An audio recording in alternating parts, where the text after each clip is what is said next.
¿Sabías que un simple error en tu empresa puede propiciar el contagio de COVID-19? Con un método de ventilación adecuado y eficiente y tomando recaudos sobre el funcionamiento de tus equipos, podés evitar que tu establecimiento se convierta en un lugar en donde se propague el virus. Hoy ya sabemos que en espacios cerrados, el uso del barbijo, el distanciamiento y la sanitización son insuficientes. Si no contamos con un sistema de ventilación eficiente, el virus permanece en el aire y así nos podemos contagiar. Entonces, ¿cómo podemos lograr una buena ventilación y protegernos? Lo primero que podemos hacer es medir el dióxido de carbono del ambiente. Esto permite saber si el lugar tiene una correcta ventilación o no. El coronavirus se contagia por el aire. Si el aire está más respirado, aumenta el riesgo de contagiarnos de alguna persona que esté contagiando. Medir el dióxido de carbono es una forma de hacer visible ese riesgo. Hagamos visible lo que si no es invisible. ¿Y cómo se logra la ventilación necesaria? Combinando la ventilación natural constante y cruzada con distintos sistemas eficientes de circulación, extracción, inyección de aire, entre otros.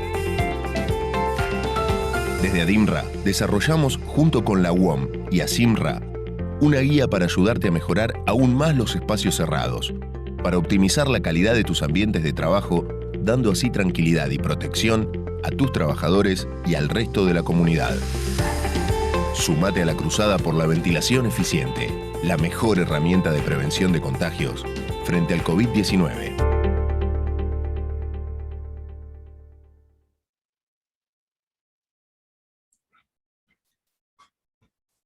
Muy buenas tardes, bienvenidos y bienvenidas a todos los participantes a un nuevo evento de ADIMRA Ventila, una nueva iniciativa que desde ADIMRA venimos trabajando para generar una industria nacional socialmente responsable.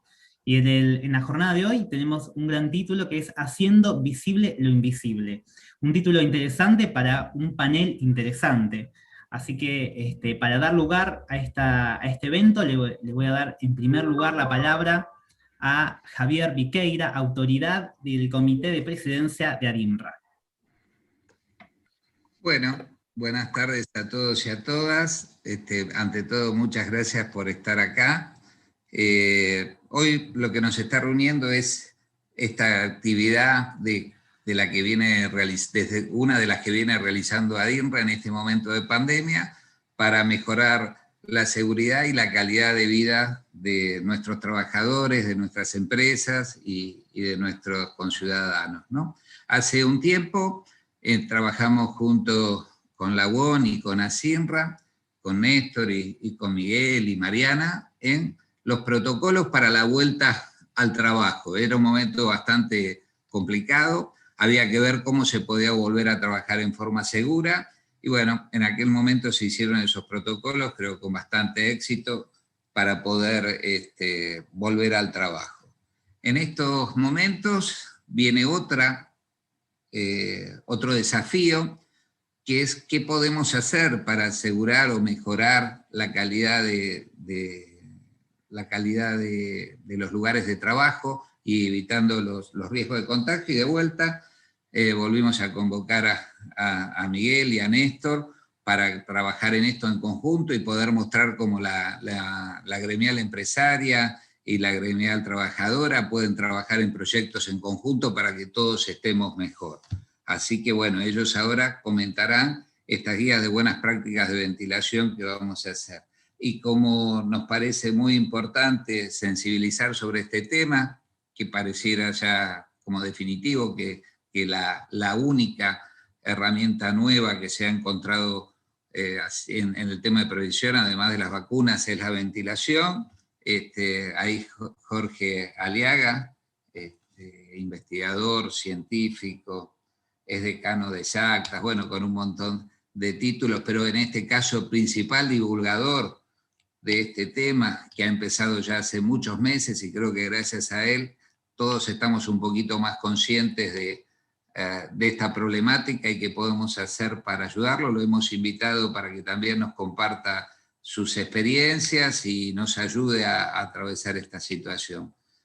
Bueno, nada, como nuestro objetivo es concientizar y sensibilizar sobre este tema, apoyando la iniciativa que tiene Jorge, de cada uno de nuestro lugar.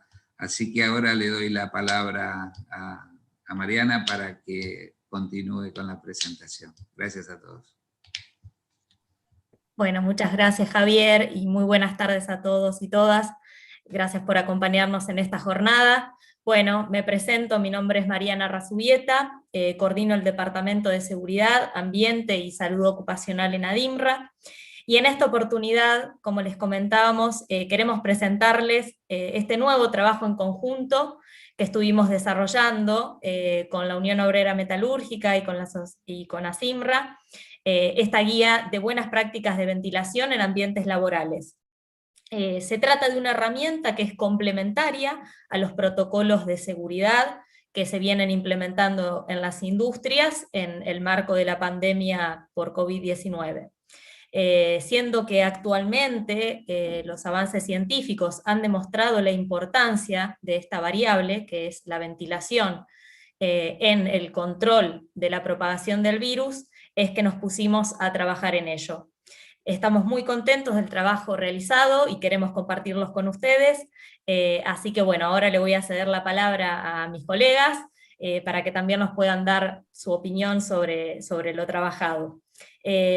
Van a seguir a continuación el licenciado Miguel Bertone, él es licenciado en Higiene y Seguridad del Trabajo y coordinador del Departamento de Salud, Seguridad y Medio Ambiente de UOMRA, Secretariado Nacional.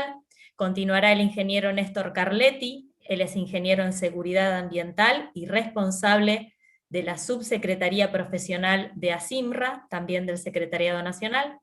Y continuará el licenciado Esteban González, licenciado en Higiene y Seguridad del Trabajo y asistente técnico del Departamento de Seguridad, Ambiente y Salud Ocupacional de ADIMRA. Así que bueno, adelante Miguel. Bueno, buenas tardes a todos. Gracias Mariana por la presentación. Gracias a ADIMRA, a los directivos de UON y de ASIMRA por propiciar trabajar en conjunto en el tema de salud ocupacional y de la seguridad de los trabajadores. Creo que por la pandemia nos obligó a juntarnos un poco más y es el camino para preservar la salud de los trabajadores, la mejor forma de trabajar en conjunto. Después en lo gremial, en otras cosas podemos tener diferencia, pero en esto no tenemos que tener diferencia y seguir este camino de trabajar todos para el bien de los trabajadores, pues sin trabajadores no hay empresa y sin empresa no hay trabajadores. Así que no me voy a extender en hablar de la guía, Mariana ya hizo la presentación y después le vamos a dar la palabra a Jorge que se explicite lo máximo posible. Muchas gracias a todos por la atención y por el espacio. Gracias Miguel. Néstor. Bueno, buenas tardes a todos. Néstor Carletti es mi nombre, represento a SINRA. Realmente es un honor trabajar en este tipo de mesas porque una vez más cada uno desde su posición trata de aportar técnicamente lo mejor que puede, lo mejor que tiene, la experiencia que tiene y en distintos ámbitos, metalmecánico, siderúrgico, lo que sea. Nosotros trabajo en equipo con la UON a nivel local, porque da la casualidad que los representantes, en este caso a nivel nacional, como Miguel y yo, de nuestro gremio, somos de la misma ciudad. Entonces estos trabajos con una multinacional que tenemos acá, hace muchos años que lo venimos practicando, y siempre en pos de la salud, ¿no? En este caso, como dijo Miguel, o como dijo Mariana, nos unió a la pandemia, reforzamos algunos temas, siempre con la humildad de participar a los especialistas, de tratar de que esto sea algo, no que se imponga, sino que ayude y que abra, o que haga ver la apertura de algunos sectores donde se pueda ver que esta pantalla es la unión de grupos que representan distintas fracciones de la sociedad. Así que, bueno, un saludo de mi secretario general nacional, Luis Alberto García Ortiz. De parte mía, el agradecimiento, porque la verdad, tanto en la mesa de protocolo como en la esta de ventilación y las que vendrá, esperemos que el virus se vaya, pero estas mesas deberían quedar. Hoy tenemos el honor de, bueno, de tenerlo a Jorge, que más que todo el centro, la columna vertebral de esta reunión, y podemos aprender mucho de él. Así que no me quiero extender, así que de parte de ASINRA, un agradecimiento, a los chicos ni hablar, Javier, hacerlo extensivo a todo el directorio, y cuenten con nosotros en todos los temas que podamos aportar, y que esto pase pronto, por favor. Y el tema de ventilación es un tema clave en todo esto, clavísimo. Y vamos a extrañar el verano. Mucho que no nos gusta el verano, lo vamos a extrañar. El mensaje que le doy a mis hijos y a mi familia, porque somos todos medios y no nos gusta transpirar, pero ahora me gusta el verano. Y en este tema de la ventilación es súper clave. Lo va a saber explicar bien Jorge, seguramente. Muchas gracias. Muchas gracias a vos, Néstor y Miguel. Esteban. Bueno, muy buenas tardes a todos y a todas nuevamente. Contarles que estamos orgullosos de tener este espacio de concientización y de capacitación junto a Jorge, pero también de poder brindarles esta guía que esperamos que sea una herramienta de prevención para reducir los contagios y la propagación del virus de COVID-19. Esperamos que les sea de utilidad. Van a encontrar un documento donde hemos volcado recomendaciones generales y específicas, algunas que incluyen tecnologías particulares, otras que son de muy fácil aplicación, y sobre todo que pueden ser aplicadas en diversos sectores, tanto como sectores productivos, administrativos, de uso compartido, también inclusive en un edificio, en un establecimiento, ¿sí? Esperamos que este documento les sirva, que la ventilación, que siempre fue un tema no menor, hoy nos encuentra con un enfoque diferente, que le podamos dar la importancia que merece, y esperamos que nuevamente toda la actividad que estamos desarrollando les pueda servir. Muchas gracias. Te dejo la palabra, Bernardo. Muy bien, bueno, gracias Esteban, Mariana, a Néstor y a Miguel por este trabajo compartido y en conjunto, que la verdad va a ser una solución para muchas de nuestras industrias. Y ahora llega el momento más esperado de este evento. Antes de presentar a Jorge, les quiero recordar a los participantes que pueden hacer sus preguntas en el panel que se llama Preguntas y Respuestas o vía chat. Además estamos en vivo en YouTube, esta charla va a quedar grabada en el canal de ADINRA oficial, al cual pueden ingresar en cualquier otro momento. Así que sin más ni menos le vamos a dar la palabra a Jorge Aliaga, doctor en física, docente e investigador de la Universidad Nacional de Hurlingham y del CONICET. Divulgador científico y referente en Argentina sobre ventilación en este contexto de pandemia, y con una importante trayectoria académica, decano de la Facultad de Ciencias Exactas y Naturales de la UBA, y también subsecretario de Evaluación Institucional del Ministerio de Ciencia y Tecnología de la Nación durante el 2015. Así que bienvenido Jorge, y un honor estar compartiendo esta jornada con usted.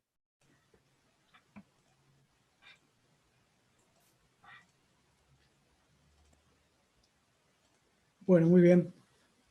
Buenas tardes a todos, a todas. Gracias por la invitación.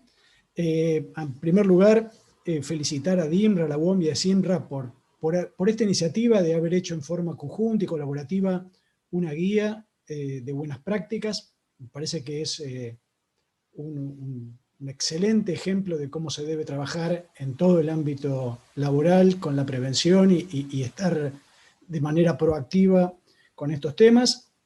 Yo soy físico, no soy experto en higiene y seguridad, ni soy experto en ventilación, pero la realidad es que, bueno, tengo cierta experiencia por haber estado a cargo de gestiones en el tema de seguridad, higiene, pero más que nada al tener experiencia en investigación, lo que me permitió de alguna forma es poder tener contacto con digamos, las últimas novedades que iban apareciendo a nivel mundial. Y lo que ocurre con las pandemias en particular, con esta, es que todo lo que sabemos, lo sabemos desde hace relativamente poco tiempo, con lo cual vamos aprendiendo todo el tiempo, vamos cambiando lo que sabemos todo el tiempo, y por eso es, de alguna manera, necesario que lo que se va conociendo a nivel del ámbito científico, que normalmente llega a las capacitaciones de las carreras técnicas y las carreras de grado universitarias con varios años de demora, ahora lo tenemos que hacer mucho más corto, por lo menos idealmente en meses o en semanas, para que justamente lo que podamos saber llegue rápidamente a salvar vidas. Ese es el desafío. Y un poco entonces ese es el sentido de lo que les voy a contar y de lo que venimos trabajando. Esto que les voy a contar esencialmente es lo que presentamos hace ya 2 meses con Sandra Corda, con Andrea Pineda, como iniciativa del Ministerio de Ciencia del Plan Ventilar. Y la idea es esencialmente la siguiente. Lo que hoy se sabe del SARS-CoV-2, del virus que genera la COVID-19, es que el virus es un virus que se puede ingresar al cuerpo a través de una enzima específica, que es la enzima AC2, y que esa enzima solamente está en el sistema respiratorio, es decir, que en las células del sistema respiratorio. Es decir, que nosotros no nos podemos enfermar por las células, por ejemplo, de la piel, ni por otro tipo de partes del cuerpo. Solamente si nos afecta la nariz, los bronquiolos o los alveolos, y que el grado de infectividad aumenta desde los sectores más externos a los más internos del sistema respiratorio. Ese es un primer punto a tener en claro, es decir, que el virus se va a alojar en esta región, nos va a afectar esta región y nosotros vamos a contagiar en función del virus que tengamos en esta región. Ese es el primer punto importante. El segundo punto es esta curva que muestro acá, donde a partir de que una persona se contagia, ocurre una cierta cantidad de días hasta que le aparecen los síntomas, en el caso de que aparezcan síntomas, porque hay un porcentaje grande de casos, casi un 50%, donde las personas ni siquiera desarrollan síntomas. Esto es característico de esta enfermedad, no todas son así. Por ejemplo, la influenza, a las 24 horas que uno se contagió, se siente mal y se queda en la casa, y por lo tanto ya es más difícil que contagie. Acá las personas están 4 o 5 días hasta tener algún síntoma en el caso de que lo tengan. Eso ya es un problema, pero el problema mayor es que acá muestro en esta curva celeste la carga viral de las personas. La carga viral es enorme antes de tener síntomas. Entonces, eso es un problema grande que genera, porque cuando nosotros tenemos alguna evidencia de que la persona puede estar enferma porque se siente mal, ya contagió, y ya contagió muchísimo. Entonces, en la medida en que nosotros no podamos aislar a las personas preventivamente antes de que tengan síntomas, tenemos que asumir en principio que esta persona podría ser contagiosa. Es decir, que como está puesto acá, hay personas que no se enferman, es decir, que se contagian, pero que no tienen síntomas, otras que son leves, otras que son graves, pero todas producen carga viral. Y entonces, la pregunta es, bueno, esta es la forma en que el virus afecta al cuerpo. ¿Cómo llega al cuerpo? Bueno, llega por alguna persona que esté infectada, que al respirar, al conversar, al toser o estornudar o al cantar, emite partículas que pueden ser gotas grandes, que se llaman balísticas, que se llaman como balas, como gotas grandes que directamente le peguen en la cara a la otra persona y entonces ingresen directamente a la boca o a la nariz o eventualmente a los ojos, porque los ojos también tienen comunicación con los lagrimales, con la parte respiratoria, o ingresa directamente en forma directa, o estas gotas grandes caen en superficies o a través de la mano, nos lo llevamos nosotros con nuestras propias manos a nuestras vías respiratorias por tocarnos la cara, por tocarnos los ojos. Esas eran las vías que nosotros conocíamos desde el principio de la epidemia, y por eso, para prevenir estas vías de contagio, es que nos decían que había que lavarse las manos, que había que usar tapaboca y que había que mantener distancia. ¿Por qué? Porque las gotas grandes a más de 2 metros no llegan, caen por su propio peso. Entonces, si nosotros estamos a distancia, si tenemos tapabocas que paran las gotas grandes y si además nos lavamos las manos, estamos cubiertos de estas vías de contagio. Ahora, lo que se observó es que hay otra forma de contagio, y es que hay pequeñas gotas que emitimos cuando hacemos todas estas cosas, pero también simplemente cuando respiramos, que son pequeñas gotas de humedad que quedan en el aire flotando y que se llaman aerosoles y que pueden quedar en el aire en suspensión media hora, una hora y media, y en la medida en que esa gota, que dependiendo de las condiciones del aire, de la humedad relativa, por ejemplo, va perdiendo tamaño, va perdiendo humedad porque se va evaporando parte del agua, en la medida que quede agua en la gota, puede quedar virus en esa gota, y el problema es que nosotros todo el tiempo estamos respiramos entre 10 y 12 veces por minuto. Entonces, si hay aire, acá vemos las vías. La vía por aerosol nos afecta si estamos cerca, porque también nos llegan mucho los aerosoles, pero también si estamos lejos. Y acá un par de imágenes de una persona que ahora después les voy a comentar, que lo que dice es que si estamos suficientemente cerca como para oler el aliento a ajo de otra persona que comió ajo, entonces nos están llegando un montón de aerosoles. Pero también puede ocurrir que entremos a un ambiente y que sentamos olor a humo de cigarrillo, por ejemplo. En ese momento puede no haber nadie fumando, pero sentimos que hubo alguien que fumó. Esas son partículas de humo que quedaron flotando en el ambiente y que quedan por mucho tiempo si no ventilamos. Esas serían el equivalente a las gotas digamos, con aerosoles que nos podrían contagiar si no tenemos buena ventilación en el ambiente. Y esto fue un tema problemático. ¿Por qué? Porque hace un año la Organización Mundial de la Salud dijo enfáticamente que el virus no se transmitía por aire, que solo se transmitía por gotas. Digamos, explicar por qué cometieron ese error histórico sería interesante, pero parte de otro seminario, digamos, pero fue un error importante porque si uno no entiende cómo ocurren las cosas, tampoco las puede prevenir. Hubo un grupo de investigadores, y yo estoy en contacto con ellos y por eso me interesé con el tema, que empezaron a trabajar fuertemente en justamente demostrar que la Organización Mundial de la Salud se estaba equivocando. Una de estas personas fue José Luis Jiménez, que trabaja en la Universidad de Boulder, en Colorado, en Estados Unidos. Él trabaja en el área de química, es ingeniero, y bueno, ellos dieron una dura batalla para justamente demostrar, no es fácil demostrar este tipo de cosas, demostrar que había eventos de supercontagios en lugares cerrados, a distancia, que no se podían explicar de ninguna otra manera que no fuera por aerosoles.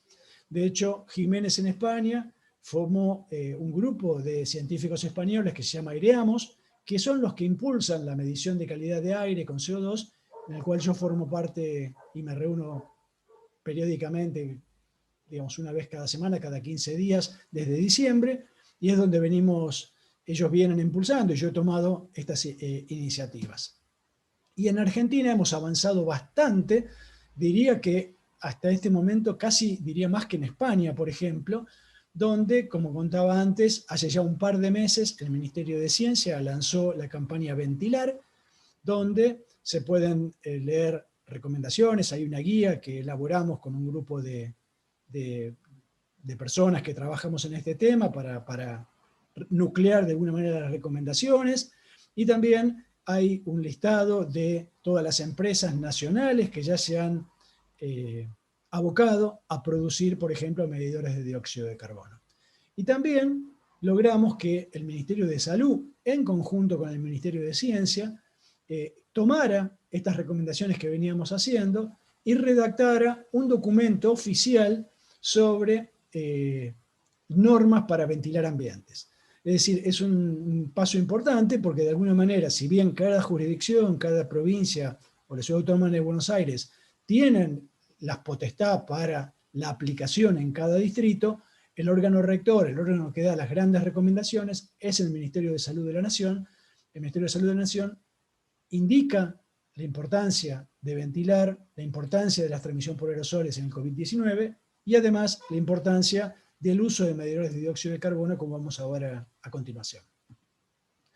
Un punto importante que cualquier persona que está relacionada con el tema de higiene y seguridad lo tiene claro, pero que me parece que vale la pena recordar, es que en ninguna ocasión uno puede hablar de riesgo cero. Para tener riesgo cero, uno de lo que tendría que hacer es quedarse aislado en su domicilio y no tener contacto con otras personas. Cualquier actividad que uno haga seguramente tiene asociada un cierto riesgo. Y entonces lo que podemos hacer para poder hacer esa actividad de manera más segura es tratar de minimizarlo. Entonces, ¿cómo se hace para minimizar el riesgo de contagio por aerosoles? Bueno, como no sabemos quién está infectado, porque decíamos que hay un porcentaje grande, 40-50% de las personas que contagian que no representan síntomas, entonces no es fácil darse cuenta quién contagia, y además, dependiendo de la incidencia de cada región, eso nos va a dar qué probabilidad hay de que haya una persona infectada en un grupo. Recordemos que la incidencia es la suma de los confirmados en los últimos 14 días cada 100.000 habitantes, es decir, se independiza de la población del lugar. Nosotros tenemos en este momento en Argentina muchas zonas grandes, ciudades, que tienen una incidencia mayor de 1.000. Eso quiere decir que hubo más de 1.000 confirmados de COVID en los últimos 14 días en un grupo de 100.000 habitantes. Eso quiere decir que en un grupo de 100 personas, en un grupo de 1.000 personas hay una persona contagiando. Es decir, que cualquier grupo pequeño que uno tenga es muy riesgoso hacer cualquier actividad. Entonces, ¿cuál sería el concepto? Como nosotros no sabemos quién puede estar contagiando, lo único que podemos tener en claro es que cuanto menos personas haya, menos riesgo vamos a tener. Si tenemos que tener personas, podemos, y el lugar lo permite, es conveniente llevar registro de asistentes, porque entonces eso nos permite, en caso de que tengamos un caso índice con síntomas, avisarle a las personas que estuvieron en contacto con ella que deberían aislarse, resguardarse, porque podrían estar contagiados. Esa es la manera, de alguna forma, de tratar de parar los contagios a través del rastreo. No siempre se puede cuando el número de contagios es muy alto, pero en particular, para bajar el riesgo en lugares cerrados por la transmisión con aerosoles, lo que tenemos que tener presente es que el contagio por aerosoles depende de cuánto uno está expuesto. Y cuánto uno está expuesto es el producto de cuánto tiempo está y en cuánta concentración de virus o de aerosoles con virus potencialmente uno está expuesto. Obviamente, cuanto más personas hay más concentración, cuanto más actividad hacen esas personas, por ejemplo, si están haciendo una actividad física muy intensa, más concentración hay, y cuanto más tiempo están todas esas personas, también más exposición hay. Entonces, obviamente, cuanto menos personas en el mismo espacio, cuanto menos emitan, ya sea porque la actividad es de menor impacto o porque usan tapaboca, y cuanto menos tiempo están en el espacio interior, menos riesgo. Ahora, si yo tengo que hacer una actividad indefectiblemente presencial en espacios cerrados, entonces, cuanto más personas tenga, cuanto más actividad haga o cuanto más tiempo, más tengo que ventilar. Ese sería el concepto. Y bueno, ¿cuál es la mejor ventilación que puedo tener? La mejor ventilación, la más eficiente, es la ventilación cruzada. La ventilación cruzada es aquella que se genera cuando hay puertas y ventanas enfrentadas en un ambiente, continua, es decir, que no es que yo abro cada tanto las ventanas o las puertas, sino que dejo permanentemente abierto puertas y ventanas, de manera tal que haya circulación de aire, Distribuida es que si tengo varias ventanas trato de abrir y puertas, trato de dejar un poco abiertas cada una, de manera tal que no haya ninguna zona del ambiente que quede con aire estancado. Y finalmente, la última recomendación para la mejor ventilación es medida. Entonces, bueno, ¿cómo podemos hacer para medir si los aerosoles no se ven, el virus no se ve? Es decir, ¿cómo podríamos hacer para hacer visible lo que en principio es invisible? Obviamente, los expertos en higiene y seguridad saben que hay medidores de partículas que miden calidad de aire, y eso de alguna manera, en función del tamaño de la partícula, me permitiría medir aerosoles. Son equipos en principio más sofisticados, son equipos más costosos y que requieren la intervención de un experto. La pregunta sería, bueno, ¿tenemos algo que nos pueda ayudar de manera simple? Y bueno, la idea que está detrás es la siguiente.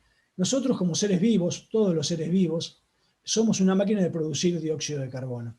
El aire que nosotros respiramos, que inspiramos, digamos, que tomamos del aire libre, tiene 78% de nitrógeno, un poco más del 20%, casi 21% de oxígeno, una pequeña parte de otros gases y un 0,04% de dióxido de carbono.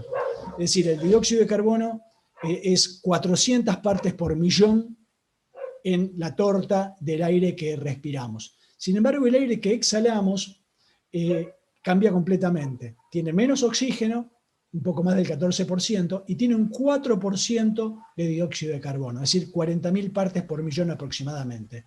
Y un 6% de otros gases que incluyen vapor de agua, que es donde podría estar el virus.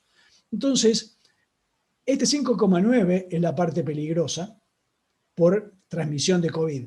Pero como sale al mismo tiempo de nuestros pulmones con este 4%, podemos medir este 4% como una indicación de cuánto hay de este 5,9%. Esa será la idea.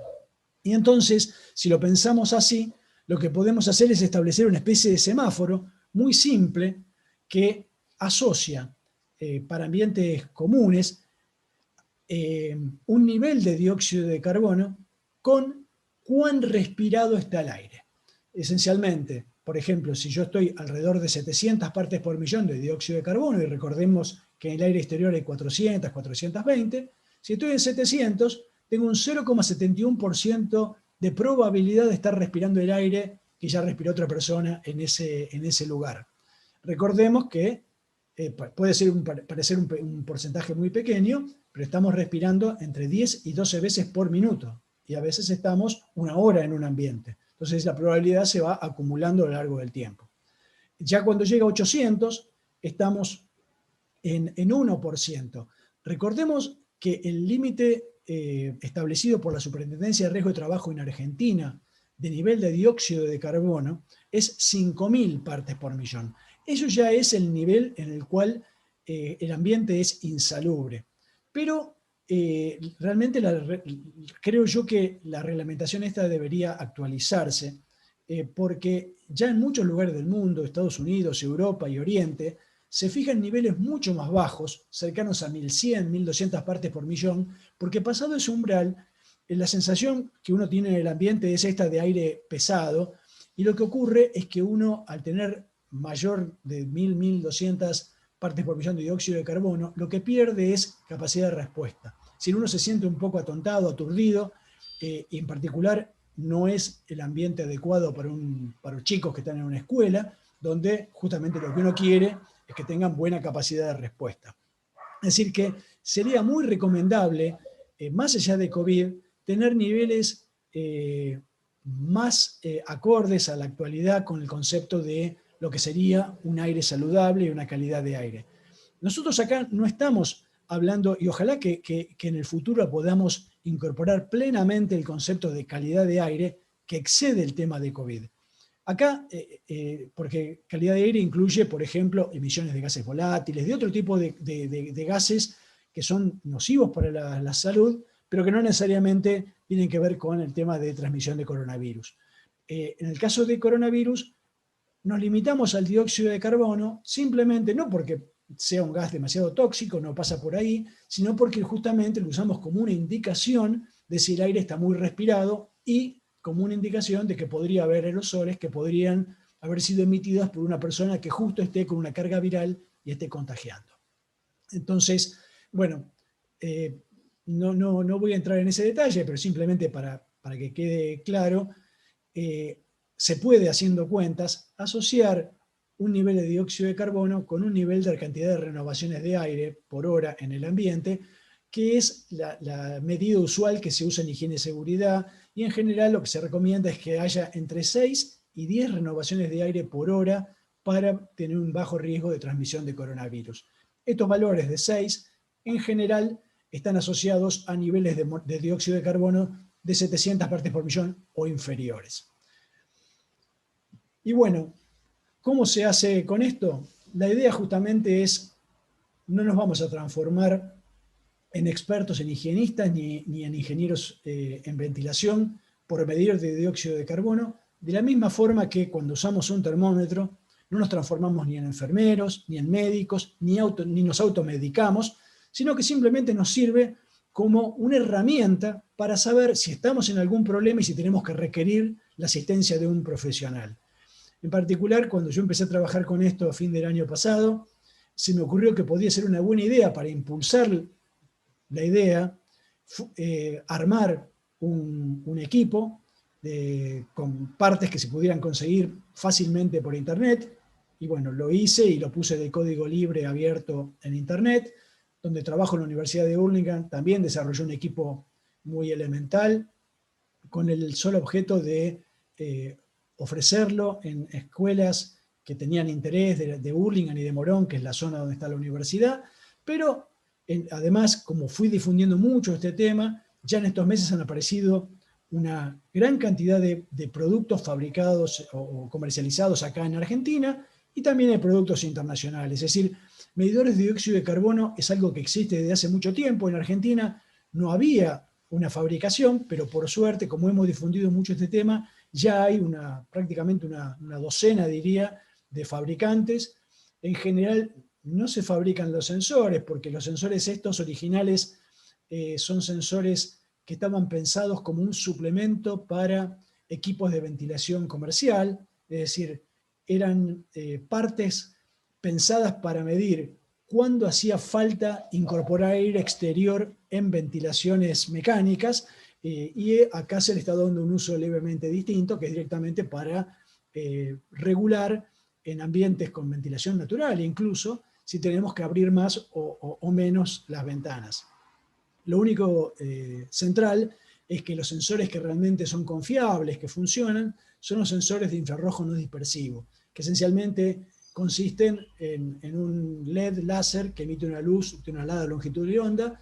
El dióxido de carbono absorbe esa luz, mientras que el resto de las moléculas del aire no absorben esa luz, y midiendo entonces una proporción de cuánto de la luz que se emite es absorbida, uno sabe cuánto dióxido de carbono hay, y no se confunde con otros gases, lo que sí ocurre con otro tipo de sensores de otras tecnologías. Por lo tanto, cualquier medidor que esté hecho en base a sensores ENEDIR van a medir esencialmente bien para este uso, que no es un uso científico, no es un uso de alta precisión, sino que es un uso, digamos, bastante básico, porque recordemos que lo que nosotros generamos de dióxido de carbono es muchísimo.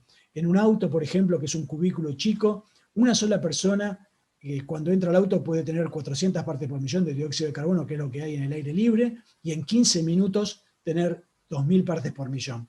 Rápidamente se acumula mucho dióxido de carbono y muchos aerosoles.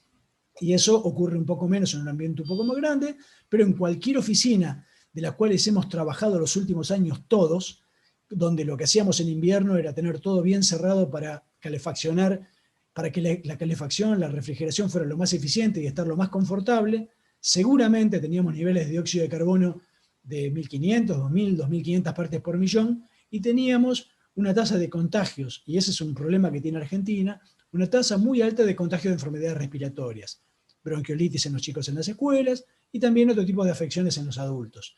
Entonces, esto yo creo que el tema de calidad de aire y ventilación es un tema que está bien de sumarlo en la pandemia, pero que debería seguir más allá de la pandemia y debería quedar como un punto importante, es decir, incorporar a la agenda no solo lo que hemos hecho durante mucho tiempo, que es priorizar ahorro de energía por el cambio climático, sino también tener un ambiente saludable para preservar la salud de las personas.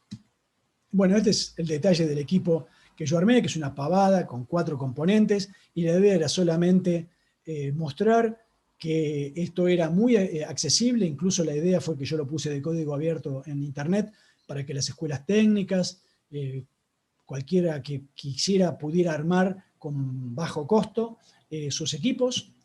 Y obviamente hay hoy en día ofertas comerciales mucho mejores, mucho más desarrolladas, con otro tipo de prestaciones.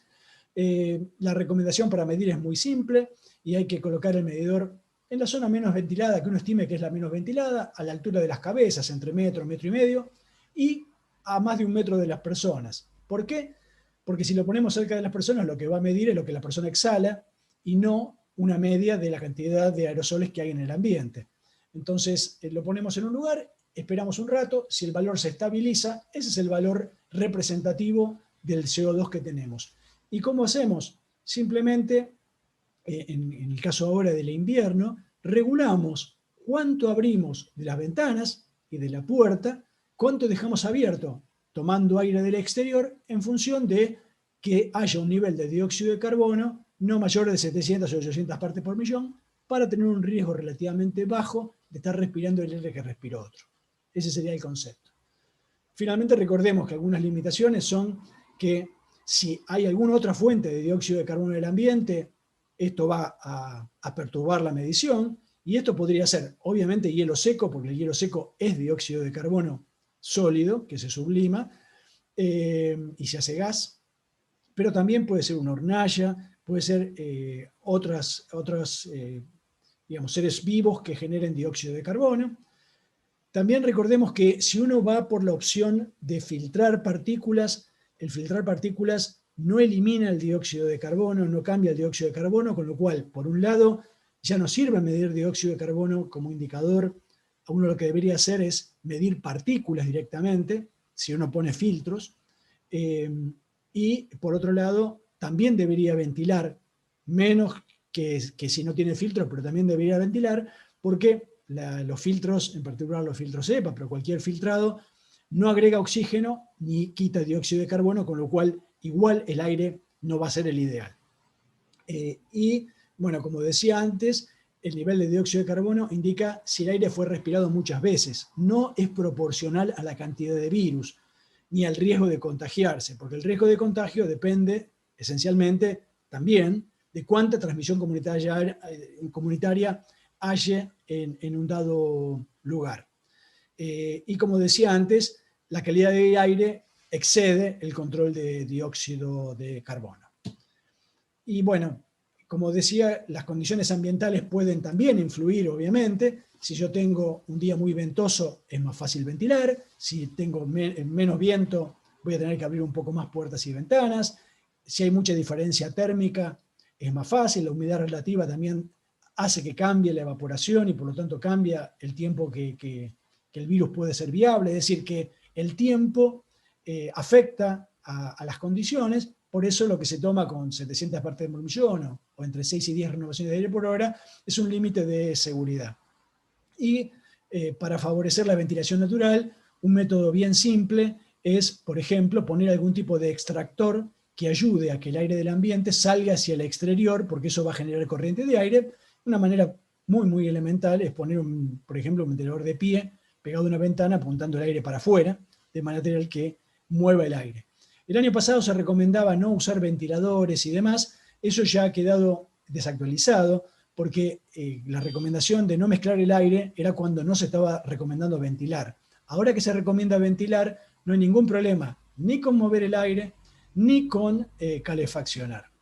Y bueno, si ya tenemos una instalación donde lo que hace es toma aire fresco del exterior, con ventilación forzada, lo inyecta a los ambientes y toma a su vez el aire respirado del ambiente y lo saca al exterior, en la medida en que no haya una recirculación, es decir, que el sistema esté adaptado para que no se reinyecte aire respirado hacia adentro, obviamente esto es una forma de ventilar adecuada y no hace falta tener sistema de abrir ventanas y demás, pero no todos los lugares tienen esto, por lo tanto, obviamente cuando uno ya tiene este sistema, ya tiene el asesoramiento de expertos en ventilación, y ellos son los que van a regular justamente que el aire no esté recirculando y demás, y van a medir de forma tal que de verificar si la ventilación es suficiente.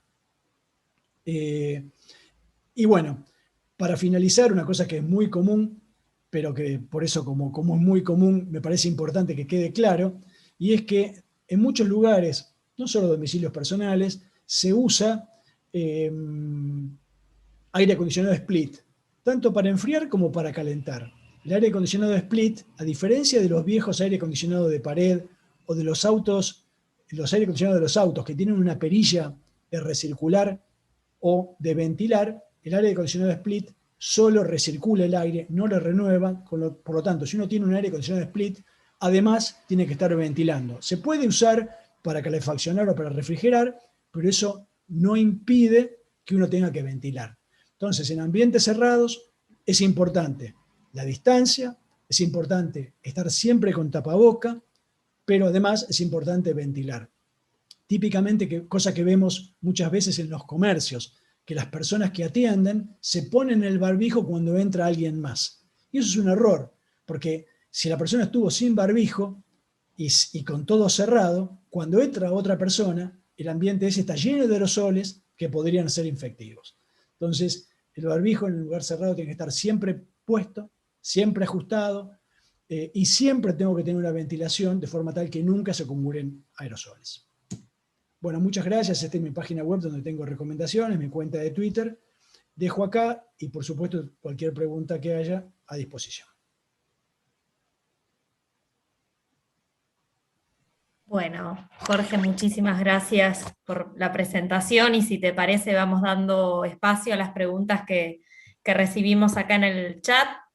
La primera pregunta dice si la medición la puede efectuar el profesional de seguridad, de higiene y seguridad, o cómo se puede documentar esta medición.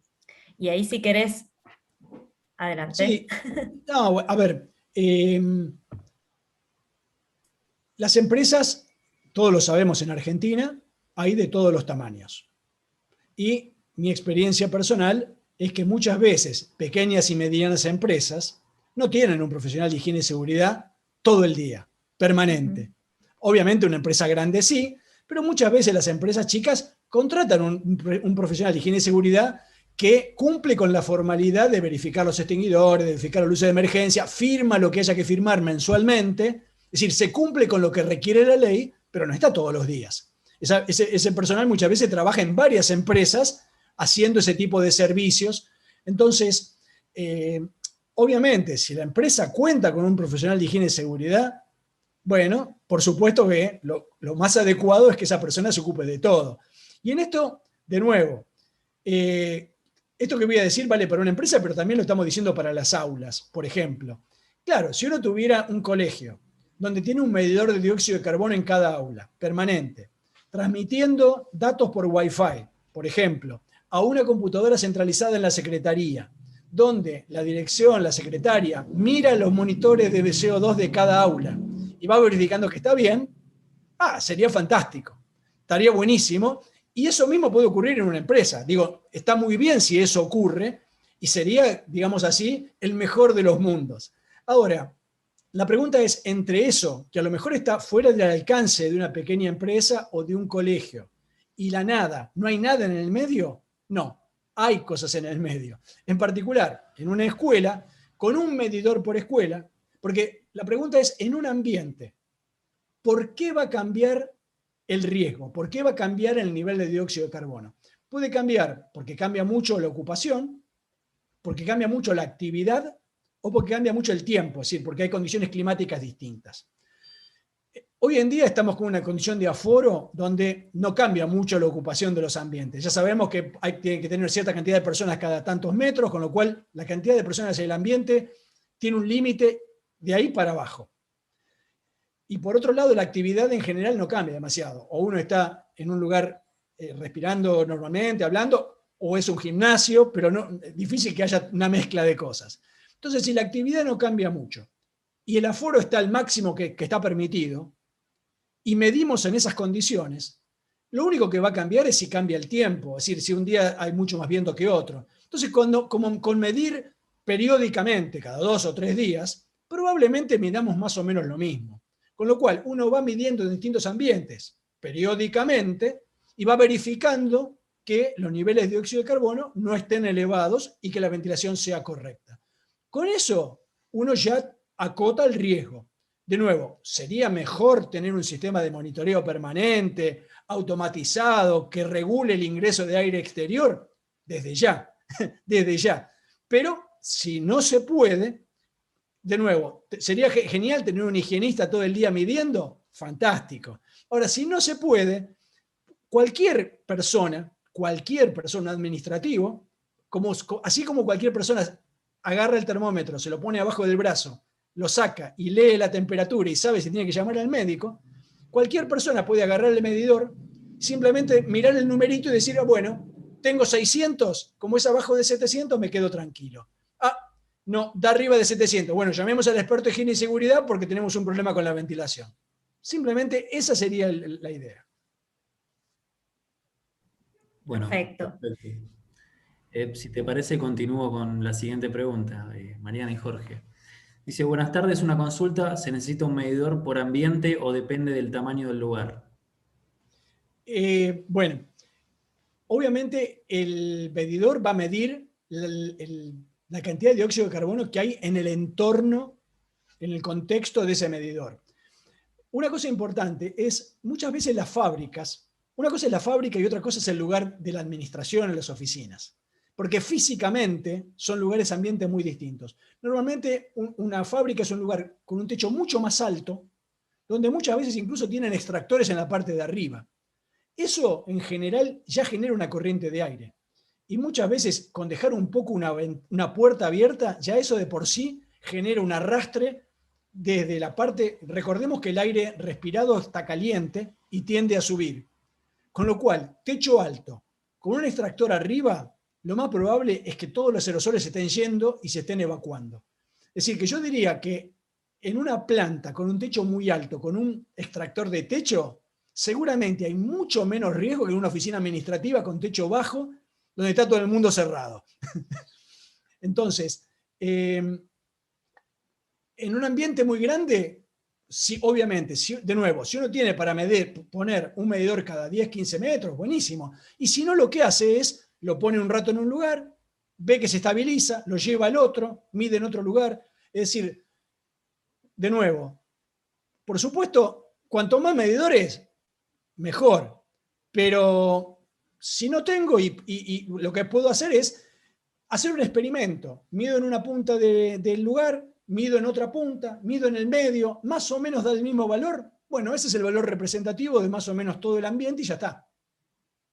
Si la medición está cambiando mucho, entonces estoy en una situación que no es de equilibrio. Por la razón que sea, porque recién abrí la ventana, porque recién abrí la puerta. Entonces tengo que esperar a que se estabilice el valor, porque entonces no estoy teniendo todavía una medición representativa del nivel estable, digamos. Es un poco así como se hace cualquier experimento. Uno mide la variable, cuando la variable se estabilizó, ese es el valor de referencia. Perfecto, Jorge. Hay otras preguntas que vamos silvanando, sobre algunas ya las fue respondiendo, digamos, de algún modo, pero dice si es recomendable usar el ventilador para la renovación de aire, o mejor los extractores. También otra persona decía si podía reforzar o reiterar el paso que mencionaba sobre ventilación forzada, así que quizá en la misma respuesta puede... Sí. A ver, comentar. Por supuesto, si uno tiene un sistema automatizado que tiene ductos que toman aire del exterior, inyectan aire a los ambientes aire fresco, ¿no? Aire que no está contaminado, aire del exterior. Inyecta al ambiente y para compensar las presiones en general esos sistemas tienen otros ductos que retiran ese aire del ambiente y lo tiran hacia el exterior, esa situación es óptima. Perfecto. Y de alguna manera ese sistema está funcionando como un extractor, tanto como inyector como extractor. Algunos de esos sistemas lo que tienen es una cámara donde uno puede mezclar el aire que está sacando del ambiente para volver a inyectarlo al ambiente. ¿Para qué se hace eso? Justamente para consumir menos energía en climatizar o en enfriar. Esa parte es la parte que en contexto de pandemia no es conveniente porque uno estaría justamente reenviando al lugar donde están las personas el aire que ya fue respirado. Pero muchas veces estos ambientes tienen una especie de chapas que permiten regular qué porcentaje del aire que está sacando se vuelve a reinyectar o no. Bueno, si tiene esa posibilidad y uno pone para que las chapas hagan que nada del aire se recircule, no hay ningún peligro. Si uno puede usarlo perfectamente. Si no tiene ese tipo de sistemas, cualquier sistema que ayude a generar más corriente de aire sirve. Una cosa importante es el tema de la ventilación cruzada, y para que todo el mundo tenga claro, el ejemplo que me gusta dar es el siguiente. A todo el mundo se nos llenó en algún momento la casa de olor a bife, de olor a churrasco. Y todos vemos que si abrimos la ventana no se va. Tenemos que abrir otra cosa, porque si no se genera corriente de aire, no sacamos el olor. Bueno, esa forma de generar corriente de aire es la misma que necesitamos para sacar los aerosoles. Entonces, abrir la ventana de la oficina no alcanza. Si nosotros dejamos la puerta abierta y del otro lado tenemos un corredor que del otro lado da a otra oficina, que a su vez dejamos la ventana abierta, se termina generando una corriente que entra por un lado, sale por el otro, atraviesa todos los ambientes y el aire circula. ¿Podemos ayudarlo con un ventilador de techo? Está bien. ¿Podemos poner un ventilador en la ventana que empuje el aire para afuera? Está bien. Un extractor, en definitiva, es eso. Es un ventilador que empuje el aire para afuera. Está bien. Lo único que no es tan aconsejable sería un ventilador que vaya directo de la cara de una persona hacia la otra, pero en realidad, y esto me lo preguntan mucho también, bueno, si la persona que está contagiando justo el aire le va a la cara de la otra cuando pasa por la ventilación, y la realidad es que si uno hace las cuentas, es el riesgo de estar justo en el momento ese respirando. En el instante que el aire circuló por delante, es muchísimo más bajo que andar acumulando aire respirado y estar todo el tiempo respirando esa sopa. Es decir, que es mucho mejor correr un pequeño riesgo de que el aire se mueva que no moverlo. Eso es una cosa que está muy clara y que no es que, de nuevo, no es que no haya riesgo. Podemos tener mucha mala suerte y justo agarrar un poquito de virus cuando el aire nos pasó por delante. Pero en general no estamos respirando todo el tiempo, respiramos más o menos cada 10 segundos. Entonces, si el aire se mueve, pasa muy rápido por delante nuestro y se va diluyendo y el riesgo muy bajo. Muy bien. Les recordamos también que aquellos que quieran repetir alguna parte puntual de la charla de Jorge, también la actividad está en YouTube para que la puedan consultar las veces que quieran. Está siendo grabada. Si les parece una pregunta más, de Néstor Paradiso, dice, ¿está estudiado cómo afecta la temperatura al ambiente cargado con dióxido de carbono? Sí. En realidad hubo un estudio reciente, incluso de gente de acá, de investigadores de Argentina. Aparentemente el factor que más influye es la humedad relativa. Obviamente la humedad relativa está correlacionada con la temperatura, pero ¿por qué? Yo la verdad que lo desconocía y me puse a tratar de entender, porque yo también digamos, hay una correlación muy clara, y es que en todo el mundo cuando viene el frío suben los contagios. Pasó en Europa y está pasando ahora en el hemisferio sur. Uno podría asociar directamente con la temperatura. En realidad la asociación es un poco más sofisticada, porque lo que pasa es que cuando hay frío estamos más tiempo en lugares cerrados. Y al estar más tiempo en lugares cerrados, estamos en lugares menos ventilados, y ahí viene el riesgo. Ahora, también ocurre que muchas veces en lugares muy calefaccionados, por ejemplo, el aire baja mucho la humedad. Y ahí hay otro problema porque lo que se ha demostrado es que entre 40 y 60% de humedad relativa es el óptimo para que haya menos riesgo de contagio.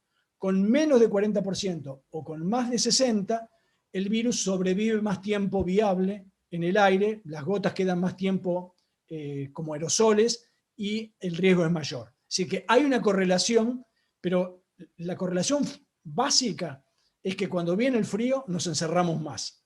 Y por eso, si podemos aclimatizar, acondicionar con humedad entre 40 y 60, medir, toda esa cosa sofisticada, por supuesto todo es mejor. Pero el punto más grueso es que lo importante es ventilar. Es decir, que el aire se mueva y no estar respirando el aire todo el tiempo que ya respiró otra persona, porque ese es el riesgo central. Bueno, van llegando, la verdad, se están multiplicando las preguntas. Hay una consulta que tiene que ver, bueno, hay distintas consultas, pero bueno, sobre la calibración de los medidores. Otra que tiene que ver, quizá, no sé si nos podrás ayudar en esta, Jorge, tiene que ver con medir el dióxido de carbono en los espacios cerrados, pero cómo puede llegar a afectar el uso de un barbijo durante las 8 horas de trabajo y que está inspirando ese mismo aire que exhala. Creo que por ahí nos excedemos del espacio, pero la comento. Otra consulta tiene que ver también sobre, según Ayare, el valor de 400 partes por millón. Entiendo que tiene que ver con la concentración de dióxido de carbono. En Argentina está reglamentado. Si las normas IRAM dicen algo al respecto. Bueno, hice un combo de preguntas. Ok, a ver, hay una especie de mito de que usar barbijo nos hace subir el nivel de dióxido de carbono demasiado. Eso es un mito. Se ha medido y digamos, el nivel, el barbijo no es un filtro suficientemente bueno como para que nos pare el dióxido de carbono adentro del barbijo. No funciona así. Eso es un mito. Uno tiene una sensación de ahogo y mucho más de incomodidad, pero no pasa por ese lado. Como decía antes, la norma de la Superintendencia de Riesgo de Trabajo, de la Ley de Higiene y Seguridad, en Argentina para CO2 es 5.000 partes por millón. Las 400 partes por millón que hay en la atmósfera es producto de la evolución. Es decir, originalmente no había dióxido de carbono en la atmósfera, pero en algún momento empezaron a aparecer seres vivos que, para hacer su metabolismo, consumen oxígeno. Bueno, primero aparecieron seres vivos que generaron oxígeno en la atmósfera porque la atmósfera no tenía oxígeno. Después, una vez que la atmósfera tuvo oxígeno, hubo seres vivos que se transformaron para usar ese oxígeno para generar energía, para transformar azúcares y demás, y como parte residual de ese proceso generan dióxido de carbono. Eso también ocurre con la combustión, por ejemplo. Entonces, todo proceso de combustión o proceso vivo es un proceso que va generando en el ambiente acumulación de dióxido de carbono. Ustedes habrán oído hablar del cambio climático. Bueno, el cambio climático, el efecto invernadero, es producto de la acumulación de dióxido de carbono en la atmósfera a lo largo de los siglos. El dióxido de carbono viene subiendo en la atmósfera, producto de la actividad humana, fundamentalmente la actividad industrial, los últimos 200, 300 años subió fuertemente. Obviamente, nosotros decimos 400 partes por millón, depende del lugar. En el medio de una ciudad es un poquito más alto, en el medio del campo es un poquito más bajo, y seguramente si seguimos contaminando dentro de unos años va a ser mayor de 400, será 450 y demás. Pero en contexto COVID, lo que nosotros no queremos, no estamos haciendo una medición de cambio climático, no estamos queriendo determinar algo que va a cambiar muy poquito, porque lo que nosotros generamos es 100 veces ese valor. Entonces, como enseguida lo hacemos saltar a 1000, 1200, 1300, no sé si alguna vez ustedes lo vieron, yo tengo acá un medidor al lado mío, uno le sopla al medidor y el medidor se va por las nubes, porque justamente nosotros exhalamos muchísimo dióxido de carbono. Entonces, lo que queremos medir es muy tosco. Y ahí voy con la última parte, la primera pregunta que me hiciste, que era la calibración. En diciembre, cuando empecé con esto, yo le avisé al INTI, en particular, que se venía esta movida y que era importante que ellos tuvieran capacidad para certificar medidores de dióxido de carbono, y hoy en día yo entiendo que ellos cuentan con esa capacidad, han adaptado un laboratorio y tienen gases de referencia para poder hacer mediciones. Y eso está bien. En principio, hoy en día todavía no hay una regulación nacional de cómo deben ser certificados y demás esos medidores, no existe, pero ya al menos el INTI estaría en condiciones de hacer algún tipo de mediciones si en algún momento se hace. La realidad es que estos medidores, como decía antes, no son medidores para uso científico, para medir algo fino. La mayoría de estos medidores viene con una precalibración ya hecha, que esencialmente lo que dicen es que uno cada tanto, los fabricantes en general recomiendan una vez cada 4 meses, lo que tiene que hacer es volver a ajustar el valor que mide el equipo al valor del CO2 que hay en el exterior. Y simplemente lo que se hace es, se pone el equipo afuera, se aprieta un comando o un botón, y el equipo entra en un modo que ajusta el cero, sería el cero del equipo, al valor de CO2 que hay en el exterior en ese momento. Por supuesto, uno lo puede hacer mal. Digo, uno podría soplarle al equipo, podría tenerlo en un lugar contaminado y va a medir cualquier cosa. Por supuesto que es así, pero yo simplemente les comento cómo es. Es decir, uno puede correr en cualquier momento un comando de estos sensores y ajustar el cero. Hay otro modo de calibración más sofisticado, donde uno lo ajusta con 2 puntos. Ahí lo que pasa es que tiene que tener una atmósfera mucho más calibrada, mucho más regulada. Es decir, estamos hablando de cómo se podría hacer un proceso mucho más certificado, por supuesto de manera más sofisticada.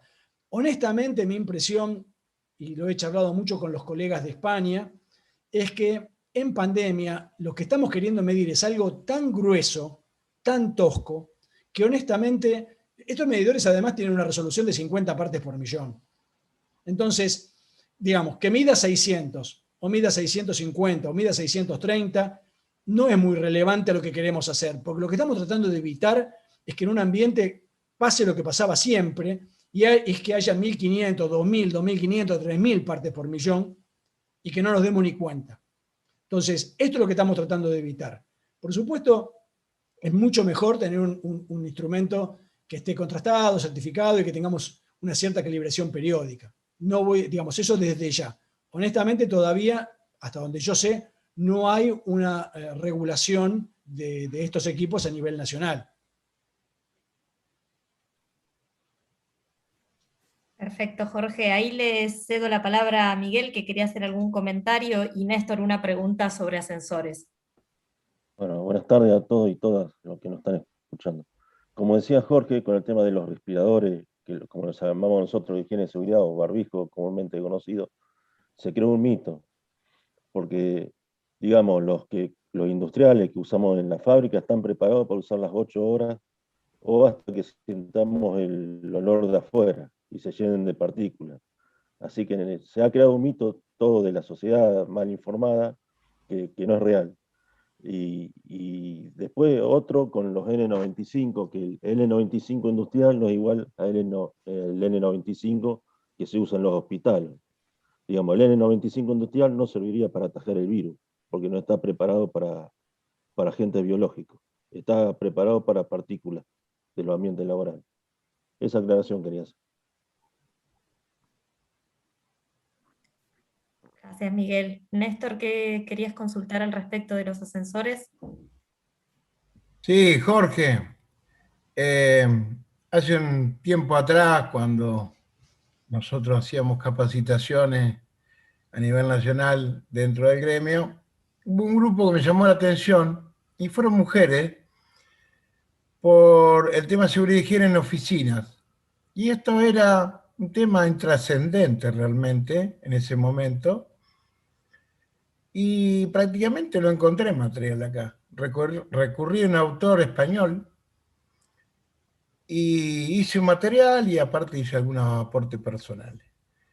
No solamente lo que vos estás diciendo, que esto es como el carozo de la aceituna de un gran vermú, que algún día vamos a tener que desafiar, y que estas son salidas básicas y efectivas. El código de edificación, como el 101 que tienen los americanos, o otros más que hay, la sociedad en sí, o algún gobierno, como la persona que preguntó si se calibran o no se calibran los equipos y demás, vamos a tener que abrir nuestra mente como para empezar a diseñar. Ejemplo, una pyme, la mayoría tienen el galpón y tienen la oficina dentro. La persona administrativa que está trabajando, sea el rango que sea, respira el aire que hay en el galpón. Y a veces, al tirar también, porque pueden tener algún extractor forzado o alguno que aspire aire, quizás esté cerca de una de las chimeneas, en el caso que me pasó una vez, de una fundición. Son todos temas que nunca nosotros le dimos importancia.